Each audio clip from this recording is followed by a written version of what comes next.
2019 is going to be an open year for the world, get it? Hi folks, it's Falcon, and today on GameRanks, the top 10 open world games of 2019. Number 10 is Atomic Heart, a wildly inventive looking game that looks equal parts BioShock, Fallout, and hey, let's exist in the Soviet Union. In fact, the story takes place specifically in an alternate history Soviet Union in which technological revolutions have already taken place. The open world this exists in appears to look nothing like anything else on the market, and that alone should be enough, I think, to get anybody interested in this game. But the idea of an exaggerated weirdness based on the real-life secrecy of the actual scientific juggernaut that was inside the Soviet Union, I think makes for historical fiction that is possibly more interesting than anything else we've looked at that could somehow be placed in a similar category. It's a world that could not only say something about the past, but perhaps our own future. Very rarely has material made about the Soviet Union not also said something about the world as it is outside the Soviet Union, but one that is critical of the internal, even in an exaggerated way, I think can and will probably lead to a very interesting narrative that makes for a very engrossing and different world that I cannot wait to wander around in. Atomic Heart is coming to Windows, Xbox One, and PlayStation 4 sometime this year. Number 9 is The Division 2, which Ubisoft has said,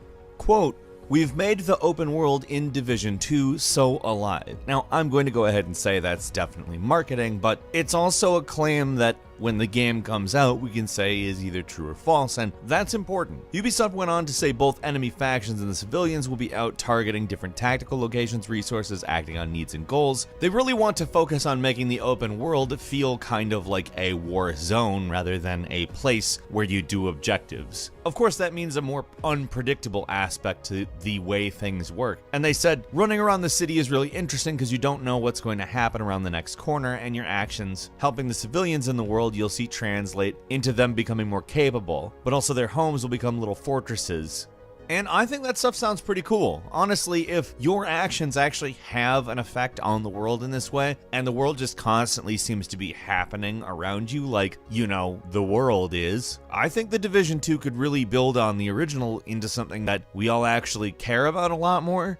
And that would be very good. Number 8 is Far Cry New Dawn, the first actual narrative sequel in the Far Cry universe, and a very interesting piece of work because, among other things, it is using a modified map of Hope County. Of course, it will be severely modified as it is post-nuclear apocalypse, which to me is quite an interesting prospect. We haven't really experienced the difference between pre- and post-nuclear apocalypse in the same location in any game. Fallout kinda gave us that a little with Fallout 4's intro, but I think this is along the lines of the Far Cry tradition. Using the same map for Far Cry Primal the way that they did, I think kind of translates to this, except for obviously this is going into the future. There's another thing they're doing in this game, which is expedition missions, which take place in different places in the country, meaning you're not going to be in Hope County the entire game, but it seems like these will probably play out as mini open worlds that you can go to and do other things, which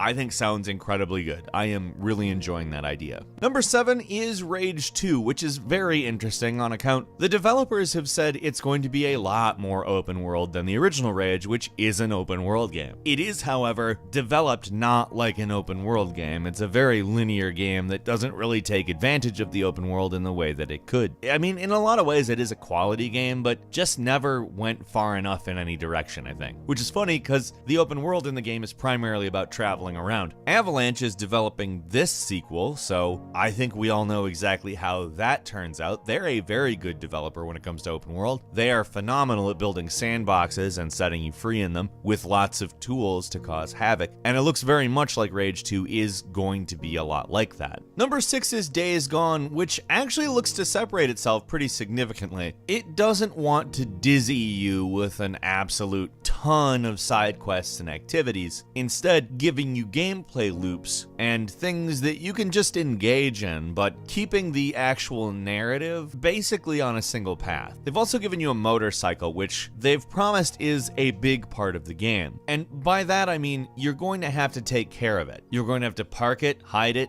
save it, and you can't like whistle to have the horse just come towards you. Wherever the bike is, that's where it is. You run out of fuel, you're gonna need to get some fuel and bring it back. It's not messing around. And neither are the hordes. The hordes literally just exist on the game map, and when you see a horde, you will have to deal with them in a lot of different ways. They aren't like scripted encounters, they just are on the open world, meaning you'll be dealing with the open world in a lot of variable ways. And that sounds really cool because these encounters look amazing. And obviously there will be scripted ones, but to have them just kind of possible at any time is going to give a nice feel to the world. Also, no loading screens, so that's good. Number 5 is Anthem, which is boasting a quote-unquote completely seamless open world. Now, they're certainly not the first to do it, but BioWare is going to be loading and unloading stuff just on a constant basis, so you can continually travel in any direction and never see a load screen. That's of course a very good thing, but what's cool to hear is they're talking about how this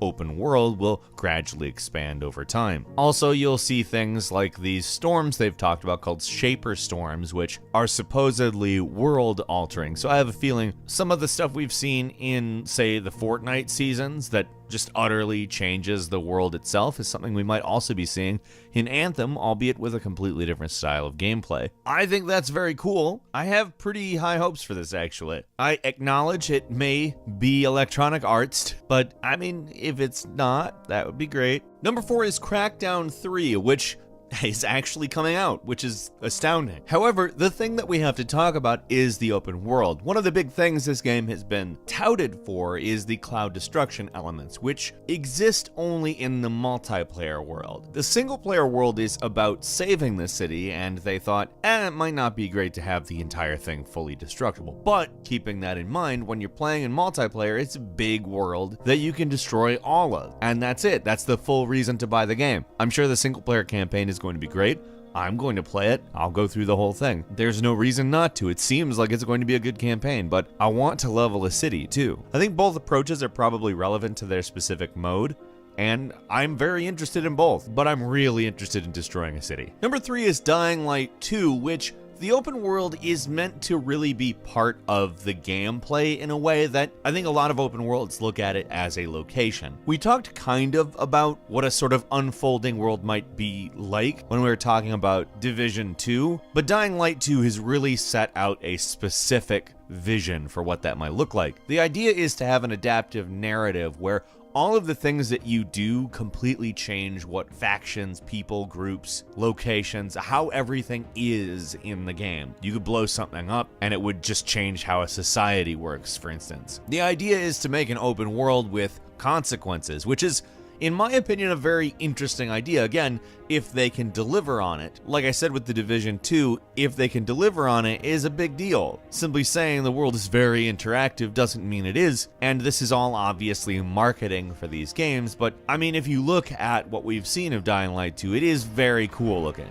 The first one's great, and what they've said of the second one sounds pretty good. Number 2 is The Outer Worlds, which Obsidian has been comparing to Knights of the Old Republic 2, and saying that technically it's not an open world game because there's 2 big planets. They both kind of exist in their own maps, but they technically work out like an open world, and if we're thinking about it, it's probably going to be a lot bigger, both of them, than a lot of traditional open world titles were as they were developing the genre. But it's interesting to see the kind of insight they're giving. They've also talked about how their intent is to make it very New Vegas style as far as exploration and interaction with the locals. This is honestly kind of my big game that I'm really looking forward to, so to see them kind of combine the aesthetics of BioShock and Fallout, put it in space, and talk about Knights of the Old Republic, they're kind of specifically like, hey, Falcon, this is something you want to play, isn't it? We know. And number 1 is, of course, Cyberpunk 2077, what looks to be the biggest open world game possibly at all, in terms of attention it will get. It may be the one that gets all of the attention forever, because they've taken a very condensed vertical approach to the open world. They're giving you as much as they can in the space that they are giving you, and that is very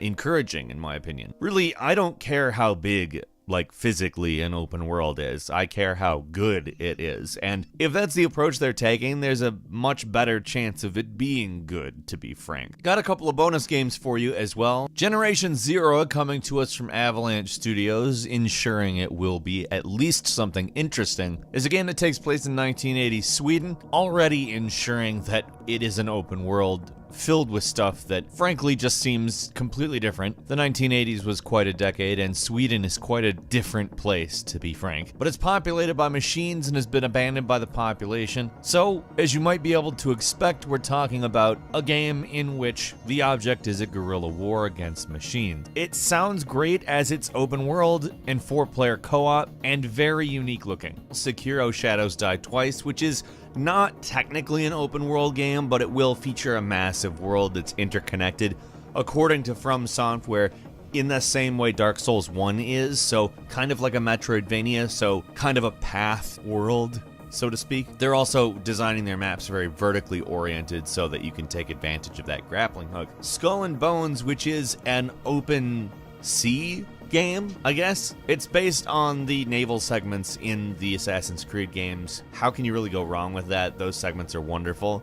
Except it takes place in an open world. You can go anywhere, do anything. Judgment, which is a game that takes place in the world of Yakuza. In fact, directly in the same open world, same area. It's a different kind of story, though. You play as an investigator. You're on the other side of the law, so to speak. And finally, Biomutant, which is kind of a mascot platformer, hack and slash action RPG. Apparently 6 square miles of area to explore in this game. If it is as detailed as we've seen so far, that's probably going to be a pretty dense world, and I'm very interested in that. And Metro Exodus is not technically a full-blown open world game. It's kind of a semi-open world game, but the scale of this game is massive. It will take place in a number of areas that are open world. However, it will also contain linear areas, and in all honesty, that mirrors real life in some ways if done correctly. Now, that's really the key, and we shall see. But the previous 2 Metro games are phenomenal, and we really don't have any reason to believe it won't be executed well. Metro Exodus is coming February 15th to PlayStation 4.